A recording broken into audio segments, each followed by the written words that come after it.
Ko taku hapu, taku whānau, me taku iwi, ko ira taku o. Ko titirangi te maunga, ko tūranga nui te awa, ko Ngāti Oneone te iwi. This is the only whare tipuna we have for our hapu and indeed around the tūranga area. Looking after people, that was always the priority.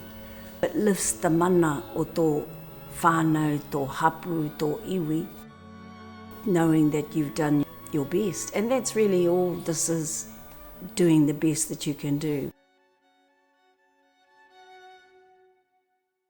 When they built this whare originally, they started in 1927. It was opened in March 1930, so it took them 3 years to build this whare.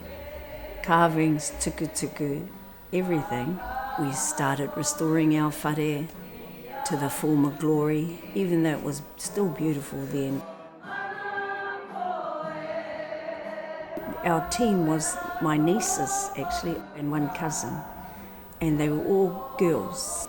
One, we made the project manager. It was a $3.5 million project that we did, fumbling our way through it. But we built what you see now. And so while we were doing this project, we thought of other things or saw other things that were happening in our community. If our people are unwell, then we have to do something to participate in their wellness. People came here to us who possibly wouldn't go anywhere else. If you're the hapu of this land, then it's our responsibility to be the kaitiaki of the land and the people who live on our land.